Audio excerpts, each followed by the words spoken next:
ಚಾಟಿಯಿಂದ ಹೊಡೆದುಕೊಂಡು ಅಣ್ಣಾಮಲೈ ಪ್ರತಿಭಟನೆ.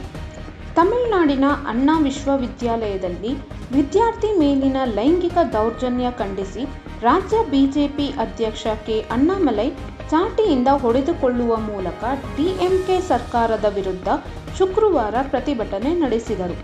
ಕೊಯಮತ್ತೂರಿನಲ್ಲಿ ತಮ್ಮ ನಿವಾಸದ ಬಳಿ ಅಂಗಿ ಬಿಚ್ಚಿ ಸ್ವಯಂ ಚಾಟಿಯಿಂದ ಹೊಡೆದುಕೊಳ್ಳುವ ಮೂಲಕ ವಿನೂತನ ರೀತಿಯಲ್ಲಿ ಪ್ರತಿಭಟನೆ ದಾಖಲಿಸಿದರು. ಚಾಟಿಯಿಂದ 6 ಬಾರಿ ಹೊಡೆದುಕೊಂಡು ಅಣ್ಣಾಮಲೈ ಅವರನ್ನು ಬಿಜೆಪಿ ಬೆಂಬಲಿಗರು ತಡೆದರು.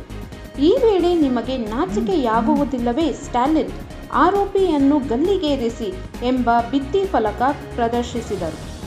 ಲೈಂಗಿಕ ದೌರ್ಜನ್ಯ ಪ್ರಕರಣವನ್ನು ಸರಿಯಾಗಿ ನಿಭಾಯಿಸದ ಡಿಎಂಕೆ ಸರ್ಕಾರ ಕಿತ್ತೊಗೆಯುವ ತನಕ ಚಪ್ಪಲಿ ಧರಿಸಲ್ಲ ಎಂದು ಪ್ರತಿಜ್ಞೆ ಮಾಡಿದ ಅಣ್ಣಾಮಲೈ ಆಡಳಿತ ಪಕ್ಷದ ವೈಫಲ್ಯವನ್ನು ಖಂಡಿಸಿದರು.